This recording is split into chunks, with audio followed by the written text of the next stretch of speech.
Hey, it's time to play What's My Line?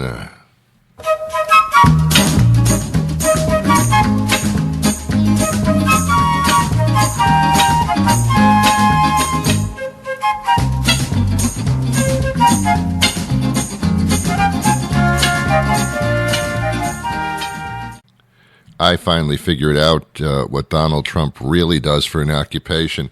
He's not a real estate mogul. Mogul my ass. He's not the smartest man in the world like he says. He knows more than anybody about everything. That's not true.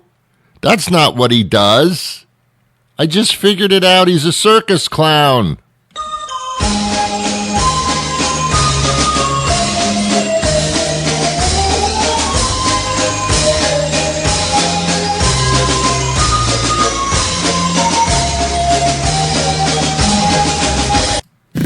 On the air everywhere, this is New England Broadcasting.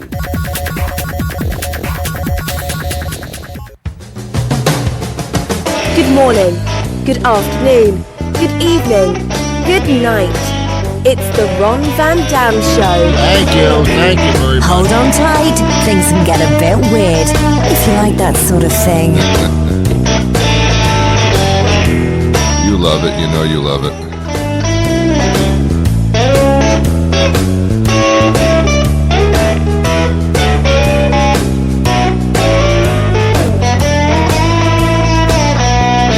Hey, welcome to the program. It's the Ron Van Dam Show. It's not my fault. You clicked on it. I had nothing to do with this. I simply provide the product. If you're going to be foolish enough to do it, I have no responsibility. Actually, you're going to enjoy today's show. I'm telling you, you are. It's going to happen.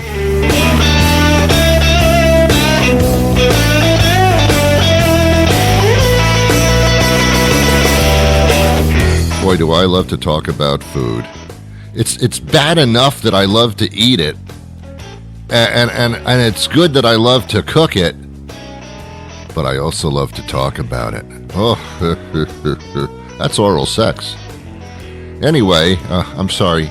Get the kids out of the room. I'm sorry, I should have told you that in the beginning. Get them out. This is not for them. Send them to school or something. Chef Curtis Stone joins me later on today on the program. We're going to talk about food, I assume. I don't know what else we're going to talk about. I have nothing else in common with him, really. You know what's really funny about British chefs? Well, British food is probably the worst cuisine in the world. It's got no taste, no flavor. It's disgusting. It's like you were walking down the street and you fell down and you licked pavement by mistake. It's just awful. And you have some of these incredible English chefs that come out of this, like Curtis Stone and the Gordon Ramsay, and that's about all. Because the cuisine there is just horrible. Ugh.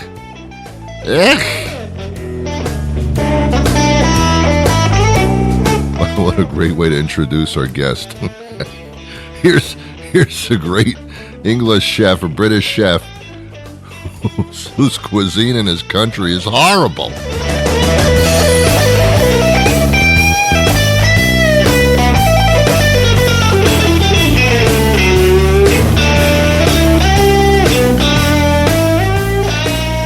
Let's talk about this. American food isn't that much better.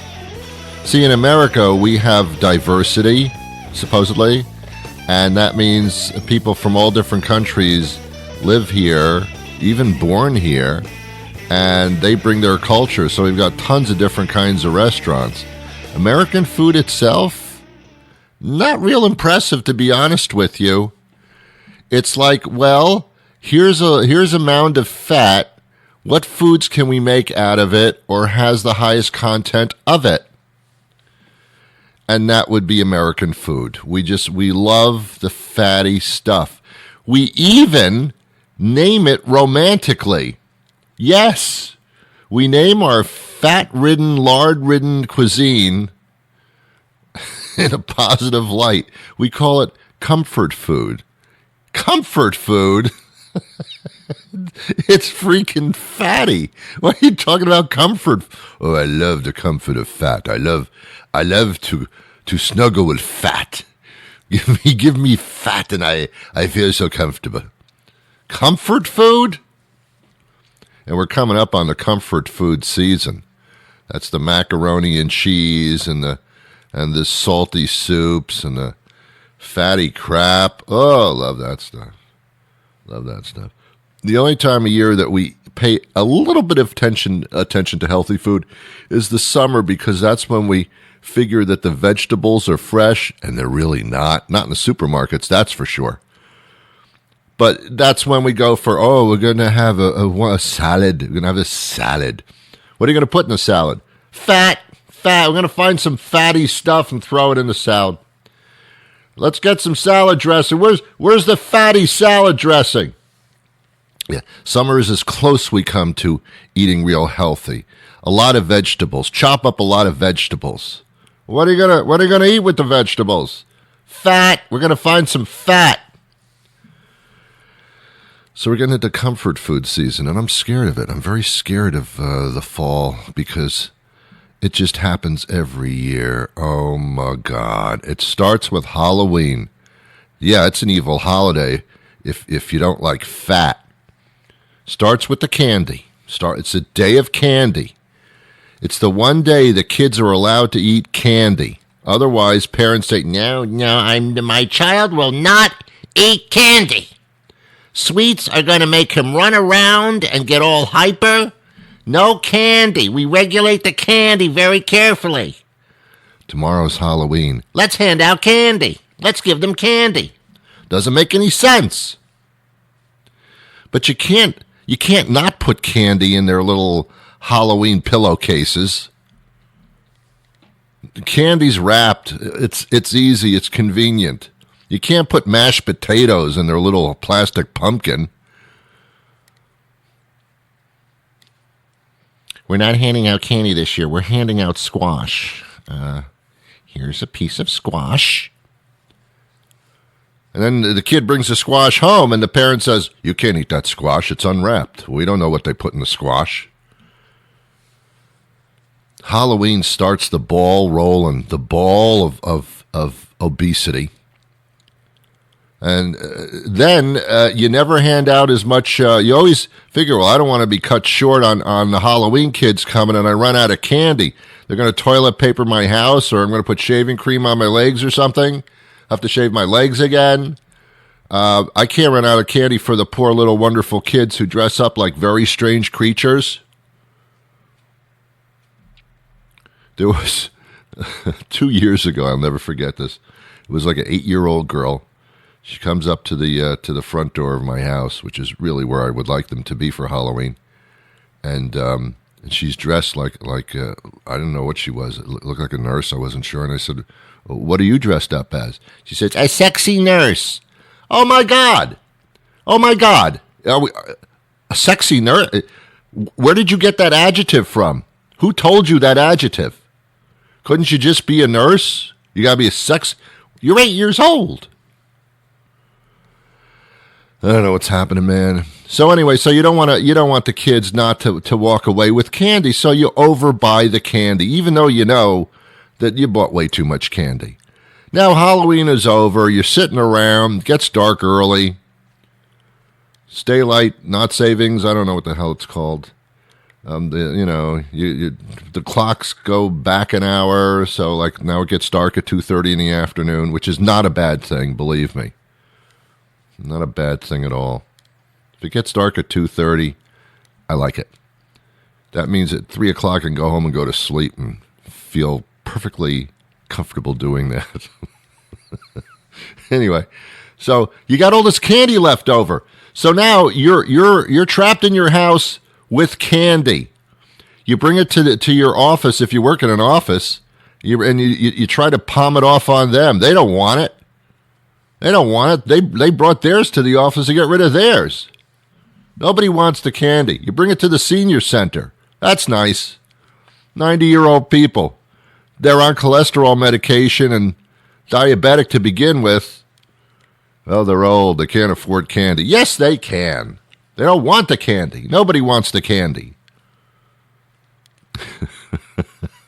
So what do? You eat the candy yourself because we're weak sons of bitches.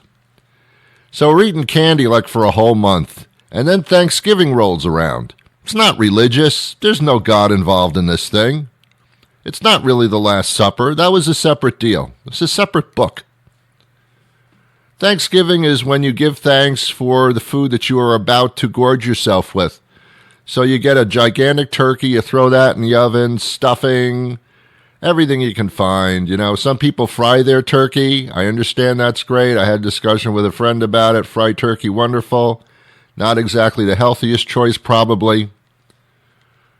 We eat tons of food, and when the food has been eaten and everybody's loosened up their belts or popped out of their skirts. Do women wear skirts anymore, by the way? I don't think so. I rarely see a woman wearing a skirt. Is that not a thing anymore? It's pants or a dress, and it's pretty much it, huh? All right. Guys are boring. Guys are so boring. A shirt and pants. We're done. We're done. How boring can that be? What are you wearing today? Pants? That's all we do. That's all we have. We have pants where the bottoms of the legs are cut off. They're called shorts, but they're still pants. Yeah, but that's all we got. That's it. So anyway, so you loosen that up, and you're full. Your stomach is extended beyond the threshold of the room. And then what is it time for immediately after the Thanksgiving dinner? Pie. Pie. Pie. And we excuse pie by saying, well, it's a fruit pie. There's fruit in it. Oh, that's nice. I see. How much sugar is in that fruit? Shh, quiet. What about the crust on the fruit? Shh, quiet. How about the whipped cream on the no, quiet. How about the ice cream on? Quiet. Then we're like 400 pounds overweight. And then Christmas comes rolling around, and it's not so much the Christmas dinner where we go through all the fatty foods and the pie again, but it's everything leading up to Christmas, starting at Thanksgiving. It's Christmas parties, your office Christmas party, your neighborhood Christmas party, friends inviting you over to their house for Christmas party. Oh, we haven't gotten together in a long time. Let's get together and exchange gifts at the Cheesecake Factory. Oh my God, it's the fattest time of year. That's why on January 1st, everybody says, I made a New Year's resolution, I'm going to lose weight. Bullshit! I've been saying that since January 1st, and we're into September already, and not much has happened here. If anything, I've gained. So that's American food for you. My God, Ron, how long are you going to spend on that subject? Jesus, you started with that like an hour ago? Actually, it's been 13 minutes, so let's not go overboard with that. British cuisine, the worst in the world. I went to London a couple of decades ago. I don't think it's changed that much. Went to London, and I'm walking around, and it's time for lunch, and I'm with my girl. And we go to this lunch place, and they had an outdoor counter at this lunch place. It was a beautiful day. We go up there and say, oh, let's get a sandwich. Let's get a roast beef sandwich. Sounds good. I'm in the mood for that, baby. We go up to the counter and say, 2 roast beef sandwiches, please. And they say, certainly. Roast beef coming right up for you, sir. And within about, 2 minutes, they come back with 2 paper plates, and on it, roast beef sandwiches. Let me explain to you what their interpretation of a roast beef sandwich is. And this is absolutely true. 2 slices of white bread. Is that all you got? Yeah, we do. We do white bread here. That's it. That's all we got. In between the 2 slices, oh, you won't believe this. In between the slices of 2 pieces of white bread, they have taken butter and they've buttered one of the slices. So the condiment on my roast beef sandwich is to be a thin layer of butter. So now we have 2 slices of white bread, a little smattering of butter, and 1 slice of roast beef. 1 slice! Compare that to the United States, where you can't open your mouth wide enough to get the sandwich anywhere near it because it is so overheaped with, like, entire cows. In England, it's 1 thin slice of roast beef. That's your roast beef sandwich. Oh, my God. Is there a lot of obesity in London? Yeah. London's interesting. Either you're extremely thin or you're obese. There's nothing in between at all. Then you go out of the English area and you have interesting cuisines, the islands, luxurious foods, tastes, spices, varieties, Indian food. To me, it all tastes the same, but whatever.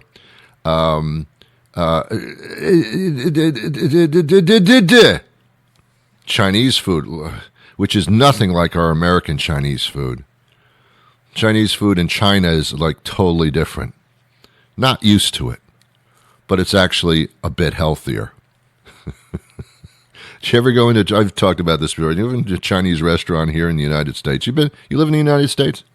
You go into any one of our Chinese restaurants here, and you see the Americans filling up on egg rolls and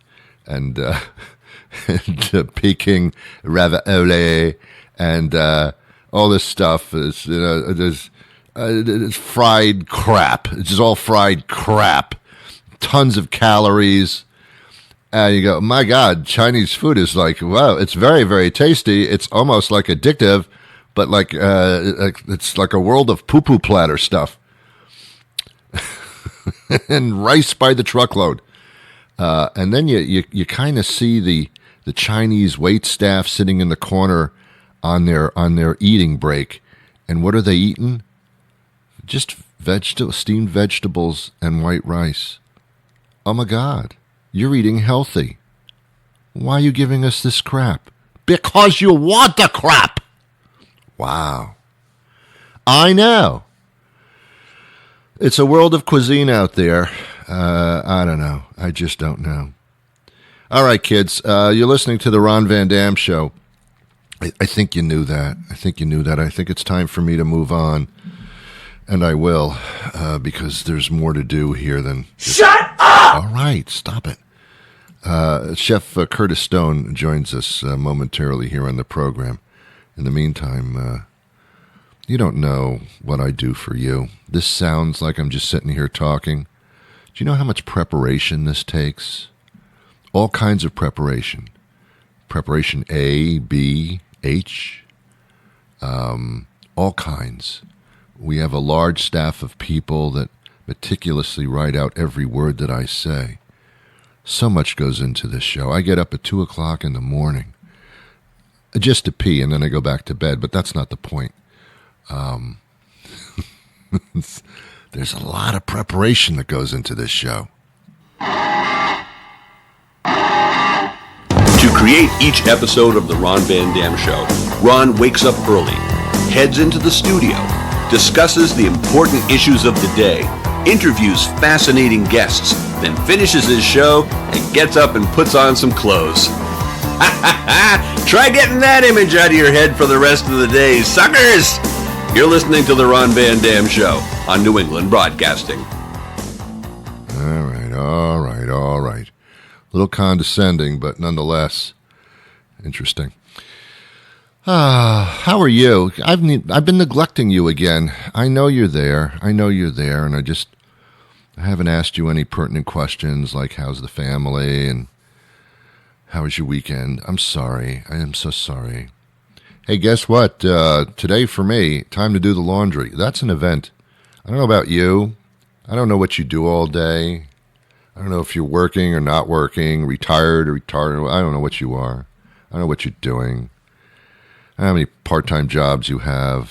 most Americans have like 7 or 8 part-time jobs in order just to pay the bills. Trump doesn't know anything about that. The only bill he's ever paid in his life was the payoff to Stormy Daniels for $130,000, and I don't think he didn't make the check out. He just signed it, so he's got no concept. $130,000 to him is like dropping a couple of pennies on the floor and not even picking them up. He has no idea what you go through, and yet many of you voted for him. What the fuck? He has no idea what struggle is. He does not know. He should be struggling, but he's not even aware that he is. He thinks he's the smartest man in the world. He knows everything about everything. He's Teflon Don. Everything rolls off his back, no matter the stupidest things he does or says. He lies, and we go, oh, he lied, big deal. That should be a problem. That should be a problem. When other politicians lie, oh, I can't vote for them. Oh, my God, they're lying. They're liars. I can't trust them. When Trump lies 1,000 times a day, that's Trump. What are you going to do? What are you talking about? What are you talking about? If you have no concept what a douchebag you are, therefore you are not a douchebag. It's all perception. It's all Don's perception to himself. He walks into a convention hall or an auditorium and everybody is there to see him because they love to kiss ass, and he gets invigorated. He doesn't realize there are people outside of that auditorium that hate his guts. Okay, all right. The latest thing, and I got to bring it up. I'm sorry, and then I won't. This hurricane thing, which is horrible. Donald apparently got briefed about Hurricane Dorian like on an hourly basis because he's the president, and he says, watch out, Alabama. The hurricane's coming your way. Prepare. It ain't going to Alabama. Never did. Trump says, the first maps showed that there was a possibility he was going to go straight west to Alabama. And that was like a week ago almost. Why is he talking about a map? It was like a week old. And the National Weather Service never said that it was going to Alabama. It just said that was a possible trajectory, the smallest percentage of possibility. And Trump decides to say, watch out, Alabama. So everybody starts saying to him, what are you crazy? What are you doing? What are you crazy, Donald? So he actually gets a hold of a map that shows what he's talking about. And with a Sharpie, he actually draws a bubble that includes Alabama. With a Sharpie. It's not even on the map. He does it with a Sharpie. The man needs to be evaluated by a substantial certified psychologist. In other countries, when they have great disagreement with the sitting rulers, they actually stand up and say, you're full of crap, get out of here. We voted you in, we can vote you out, but we're not going to wait to vote you out. Get out of here. We don't do that for some reason. We don't.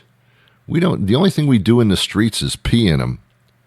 We demonstrate horribly in the streets when there's a gun law problem or some type of thing we want to protest, or one of our citizens gets discriminated against, and even in a fatal situation, we march the streets in every major city. We march the streets for the planet being destroyed, which it is. Oh, we don't talk about that more. But when Trump, in his infinite quest to screw everything up and lie about it and never say he's wrong ever, displays his mental inabilities to the hilt, we just sit there. We just sit there and go, oh, it's crazy, isn't it? Isn't it crazy these days? Aren't things crazy? What are you talking about? That's the one protest you won't do? The man should be escorted out of the White House and put into a special truck with a cage in the back. You know it's true. You know it's true. All right, fine. All right, Curtis Stone joins us. He's probably going to try to sell us something. I have no idea what's going to happen, but whatever. Curtis Stone is on TV a lot trying to sell cookware. I don't know. That's what everybody does when they get famous. They try to sell stuff. It's a thing. It's a thing. All right, I'm going to sell you this, and then we're going to talk to Curtis Stone. First, they put jalapenos on your hamburger, but that wasn't hot enough. Then came habaneros, but still, that wasn't hot enough. Next came the ghost pepper, and still, that was not hot enough for you. Well, buckle up, tough guy, because Burger Guy thinks you're not man enough to handle the heat of our new, sweet, flaming mother of heaven. What the f*** did you assholes do to my hamburger burger? Featuring 2 of Burger Guy's signature paper-thin patties topped with an experimental hot sauce made from a concentrated hot pepper extract that has only been approved for military use by North Korea. This burger will burn a hole through every inch of your intestines and then slap your mama on its way out for good measure. This burger is so hot they wouldn't let us test it on prisoners. Death row prisoners. But for a limited time, you can try your luck at your local Burger Guy. If you're not a complete pussy. All purchases of the sweet flaming mother of heaven, what the f*** did you assholes do to my hamburger burger, must be pre-approved by a certified attorney at law with proper notification of next of kin. Sweet flaming mother of heaven, what the f*** did you assholes do to my hamburger burger must not be consumed within 500 yards of schools or within 1,000 yards of open flame. All Burger Guy franchisees reserve the right to ignore cries for mercy or requests for immediate medical attention. How are you, Curtis? Hey, bud, how are you? Good, good. Curtis Stone joins us now, celebrity chef. Congratulations, by the way, on your first Michelin star. Thanks so much, buddy. What a honor. It's one of those things. I grew up cooking in Michelin-starred restaurants in London, and I guess you always dream of getting one yourself. So when it happened, we were pretty stoked. Pretty cool. Well, you know, I love talking to you because I love talking about food. I could do this for hours, but we're probably not allowed to do that. So we're going to get to the point. And the point is, I love talking about food. You actually are saying that fresh ingredients are like paramount for this. It's so important. You know, I think as a chef, I've always been inspired by great quality ingredients. I grow in my own veggie garden. I go to farmers markets, and freshness is always key. And I guess both in the restaurant and also at home, the hard part about that is how do you keep your food fresh for as long as possible? I think the answer is, well, you buy the freshest you possibly can, and then you have to have the equipment that sort of backs up that chance to keep it fresh. So I've been working with the guys at Bosch, and they've developed this French door bottom mount refrigerator. It's got a 4-point farm fresh system in it, and there's all sorts of technology that never was possible before in refrigerators that now really maximizes and allows you to keep your food fresher for longer, like the Vita Fresh Pro, which is actually a system that controls the humidity and the temperature in each compartment, so you can really optimize. Now, is this professional quality equipment? Look, it absolutely is, but it's all available for you at home. You know, the fridge that I'm talking about, the French door bottom mount, is actually counter size, so it's perfect to fit into anyone's home and really lets your organization go through the roof. And you know, the way that you'll be cooking is just so different when you've got this fridge. Yeah, it really does make a difference. There's no question about it. And refrigerators tend to break down a lot. If you get a good quality unit, then you got it made for a long time. You sure do. And, you know, I think, too, you know, when you can, it's so simple, right? It sounds so easy, but we all know what clutter in a fridge looks like. You know, but when you've got it really well organized, and even coming down to things like making sure you don't keep anything that doesn't need to be in there, like potatoes and garlic and onions and things like that, that stuff all keeps really well in a cool, dry place like the cabinet or your pantry. And also little things like making sure that all of your storage containers are see-through, whether it's glass or plastic. You want to be able to see what's in them so you don't forget about things. Yeah. Yeah, I had heard that recently, that we tend to refrigerate everything thinking that that keeps things longer, but indeed sometimes it's quite the opposite.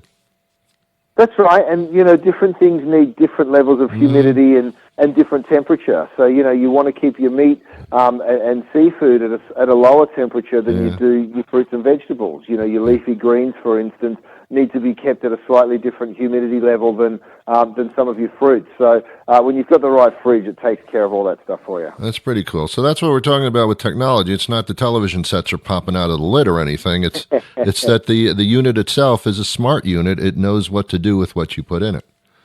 Exactly. They've even taken it one step further. Bosch has developed a thing called Home Connect, so you can actually, from your device or tablet, your phone, you can actually be presetting the temperature in your oven. You can be controlling the temperatures of your refrigerator, all from your phone, which is pretty cool. It's cool and scary too.